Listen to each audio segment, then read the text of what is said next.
see. Get up on your feet, rise up. Another segment of the Drexel SEMA Show.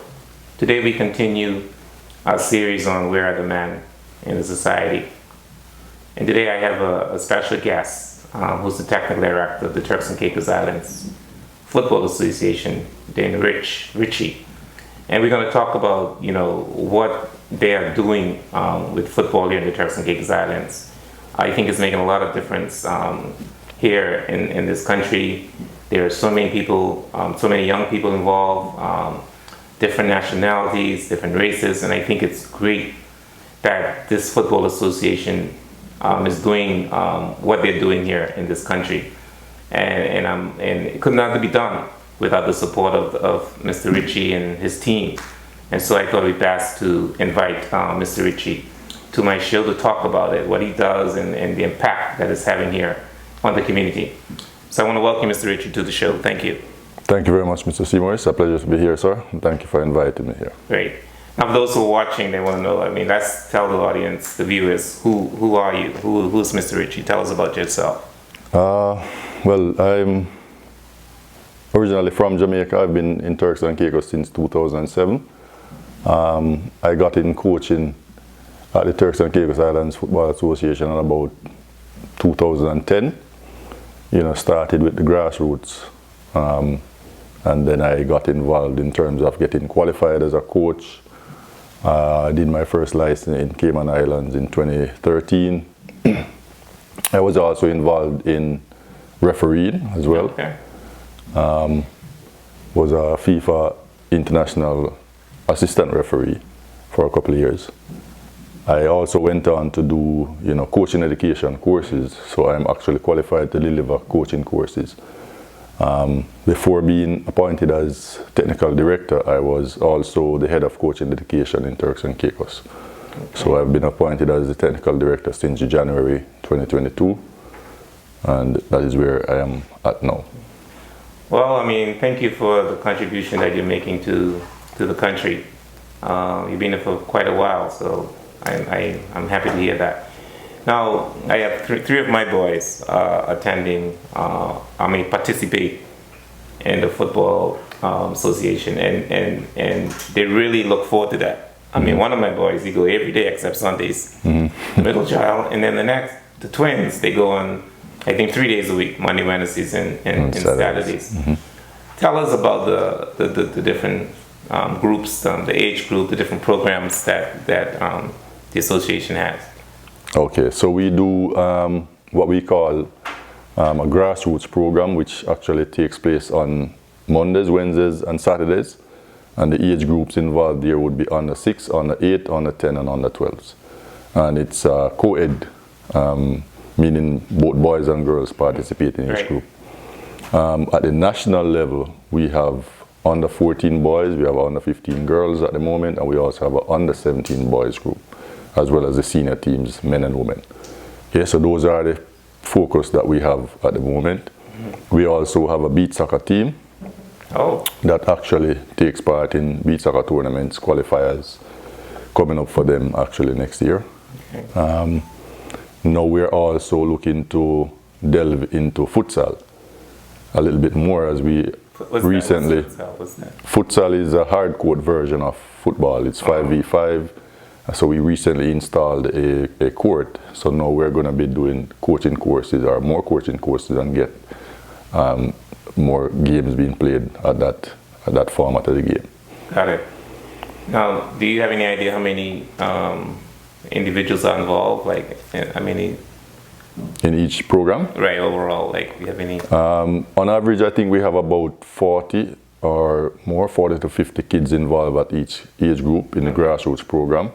Okay. And for the different national teams, we have between 30 and 40 kids as part of the squad. But when we're traveling, we'll take maybe about 20 or so kids when we're traveling. So overall, you probably have about 200 people playing, probably. You mean from grassroots to national? Mm-hmm. No, our involvement is probably about, at this moment, probably 400 to 500. Say what? Because we also have programs in the other islands. 400 to 500? Yeah, we also have programs in the other islands. Oh, yes. All right. Yes. So we think about North Caicos, Grand Turk, and South Caicos as well. So those are also, they also have similar programs to us. We're at the grassroots, and they also have what we call a development program for the elite players, who would also get involved with the U14 national teams, the U15 girls national team, U17, and also at the national senior teams. Okay. Okay. So. Okay. All right. So how does one get like people watching the show and parents want their children to get involved? What do they have to do to register their child? All right. So they can visit the Turks and Caicos Islands Football Association website, and there's a link there for them to actually register and get their child involved. When they register, the fees, I think $80 per year, and then $30 per school term. That is how we run the programs along with the school term. They register, they pay, and they get a uniform whenever they register to get involved. Yeah, that fee is pretty reasonable. $80 a year, that's not bad at all. Yeah, I would think it's very reasonable. A lot of people, our society is struggling with, particularly with our young people. And people say, there's nothing for them to do. They are idle, and so they end up doing things, contrary to the law.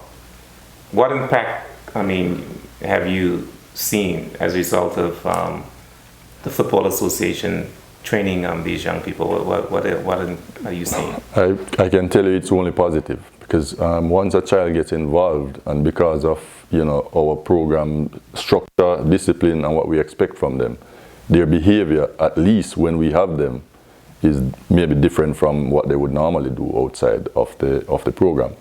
But we also encourage them to make sure that they're doing well in school, their behavior, their academics is also what is desired of them. Okay? Or else, for example, with the national teams, if their grades are not on par, or what we expect, or their behavior, then we would actually suspend them from the program if needed. Oh, okay. So, yep. Well, I tell you, I've seen a great impact on our children. And what I like about this, I mentioned in the introduction, that it brings different people together. Mm-hmm. And I think it's important that as we, go about in our lives, that we learn to appreciate and live with different people. And that's what I like about this association. You got the white, you got blacks, you got Jamaicans, Dominicans, Haitians, Turks and Caicos Islanders. You have so many different nationalities working together on teams, and I think by having this, it allows harmony, and hopefully, when these kids become adults, they will continue to live in harmony with others from different nationalities and races here in the country. So I really like that as well. Definitely, and that's something that we strive for. We deal with inclusion. We don't exclude anyone, male, female, whatever That's it is. You got female as well. Yeah. Yep. It doesn't matter where you come from, you can get involved in the program. Mm-hmm. The only thing is that to play for the country, you have to have a TCI national passport or a British passport. That's the only thing in terms of restriction, and we can't do anything about that. That's a requirement based on CONCACAF or FIFA rules. Okay, maybe go overseas and represent Turks and Caicos. To represent the country. So you have to have a BOTC or Turks and Caicos Island status? That's what you say? Right, to represent the country. Okay. Well, my son, the middle child, he went to St. Croix.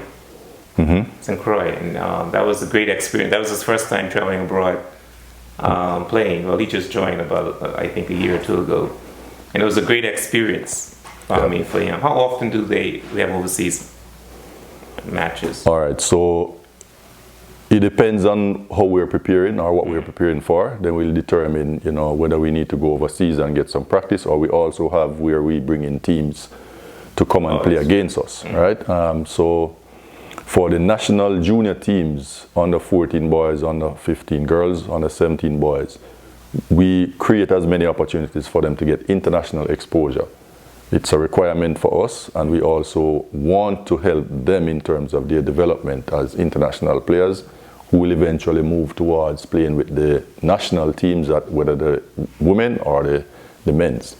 So as part of their development, those international games, whether it be here or abroad, is very important in their development. Yeah. So for example, this year coming up for the under 14 boys and girls, we'll have another friendly tournament coming up in July, and then they will also play in an international tournament at the CFU and CONCACAF level overseas. And we'll also have the same for the under 17 boys as well. So how are we doing overall in terms of our performance? I mean, I know even if we don't win matches, it's still good experience and exposure for our youngsters. But how are we doing, Turks and Caicos, in comparison to the rest of the teams? We look at those youth programs as developing programs. Got it. Okay, so that is our main focus. So we oftentimes don't look or focus too much on the results, but the exposure that the kids are getting, and we can see that it's helping them to develop. So yes, we are participating, we are doing well in some tournaments, because last year we actually placed second in the under 14 girls category in the international tournament that we played in the Dominican Republic. So that was a really good result for us. And we are pushing them along to see how much more we can get in terms of positive results. And it's going to build their confidence, it's going to make them believe in themselves more, and it's only going to do well for the development of the program in the country. Yeah. Now, from the outside, I mean, it appears to me that the Football Association is very successful. What do you think is costing this success? It appears to me that everything I see, you guys are very organized. I see a lot of coaches on the field. What do you think contributed to the success of the organization? I mean, it's our strategic goals in terms of what we set out and what we want to do, starting with our president and general secretary, and filtering down, to the technical department, which involves the coaches and everybody else. We have our targets in terms of development, what we want to get to in the next couple of years.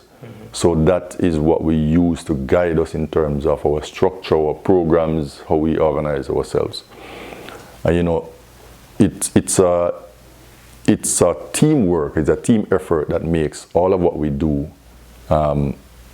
be so successful as you would see. However, we do, of course, need more help in terms of having more people on the ground. In the different islands, we need more help as well. So persons in South Caicos, in North Caicos, who can contribute to the program in Grand Turk. We do need more volunteers. We need more people to get involved. We do need more coaches. We need more volunteers. All right. So you mentioned volunteers. So there are a lot of volunteers now then who are... We do have some volunteers, but of course, as the numbers grow, because we are coming out of COVID, which means now more persons will start coming back to the program. So yes. I've seen an increase in numbers recently over the last couple of weeks. So the more kids come in, the more bodies we need to help with the programs. Yeah, so that in itself is good, where you have people in the community who are volunteering their time, to be coaches. Yes. And then a lot of people saying, where are the people? Why are people not doing things for the community? But this association, you're able to attract people in the community, volunteering their time, coaching these young people, and training them and grooming them. And I think that in itself contributes to the success as well. It does. We depend so much on those persons who come in and help us in whatever capacity they do come in. We are so grateful for them, but we do need more persons to come on board to assist us. Now, is the program, is it all year round, or is there a period where they take a break? Because I don't know. I'm new to this with our children. Is there a summer break, or is it all year round? All right. So the grassroots program, which is the U6, U8, U10, U12, which involves everybody, takes place on a termly basis based on the school's calendars. Oh, okay. So you will have going from September to December, from January to April, then from April to June. However, for the national teams, it depends on when we're preparing for a tournament. And for most of the under 14s, 15s, 17s, those programs or those games, those competitions would normally go on during the months of August, early September. Got it. So their program would seem to go through the entire year. Got it. Because they're always in preparation. Got it. Well, I think I got a better understanding, and I believe our viewers have a better understanding. I just want to publicly say to you and the rest of the team at the Football Association that we appreciate your time, we appreciate your commitment to making a difference here in the Turks and Caicos Islands. And I think, sports is one area whereby it could improve the lives of individuals. And then, because, there are some individuals who are playing could perhaps become professional. Yes. Do we have anyone who became professional?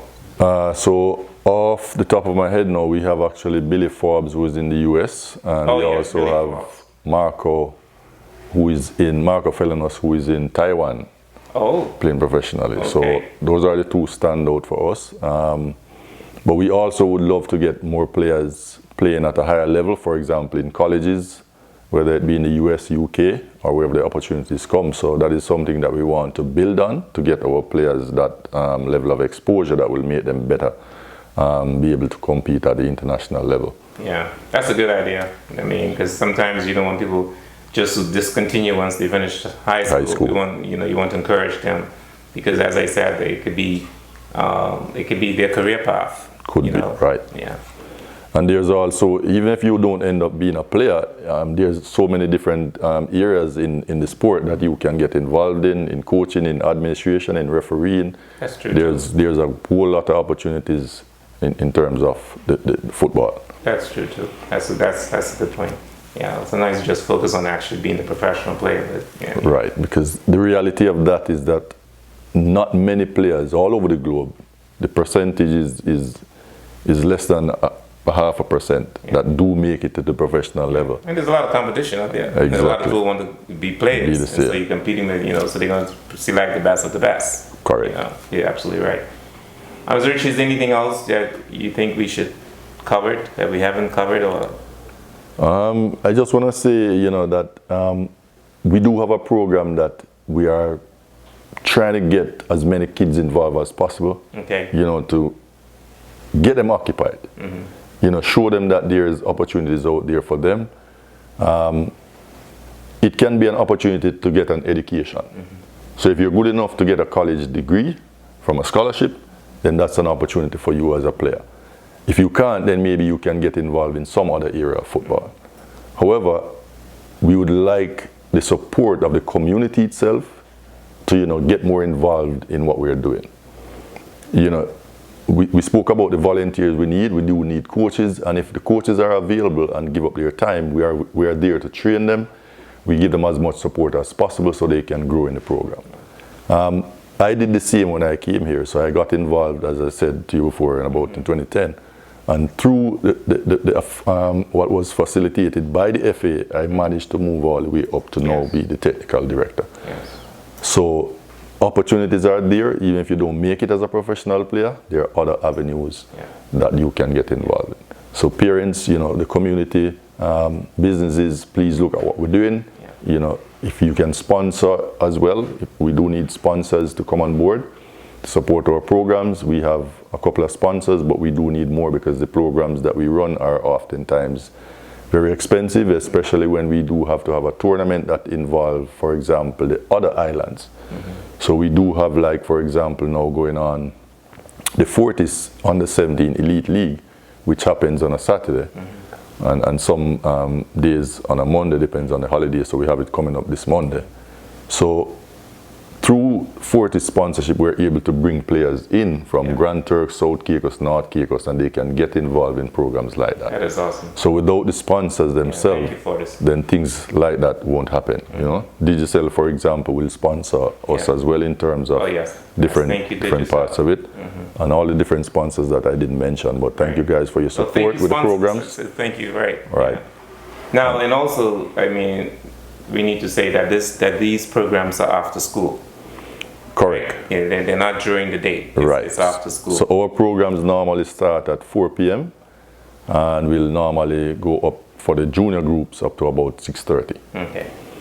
And sometimes 7. Yeah, sometimes 7, maybe 1 or 2 times for the week, depending on the group.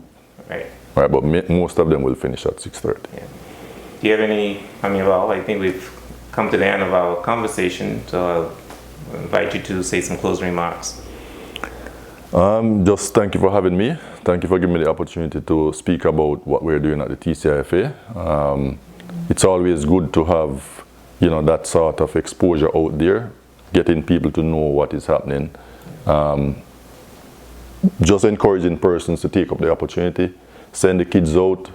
We also have our top leagues going on. If you're old enough to get involved in that, we also encourage persons to get involved. What age is that for the top league? For the top league, there's no age limit, but the youngest players would be 15 and up. Oh, okay. Okay. And we're also encouraging women and girls to get involved or get more involved in the programs. Yeah. Okay. All right. Well, thank you very much again for the opportunity to have this discussion, and I encourage persons to get involved if you have the time to volunteer. I think if there's one thing you could do for any community is to contribute some of your time. We don't have to be selfish, just focus on ourselves.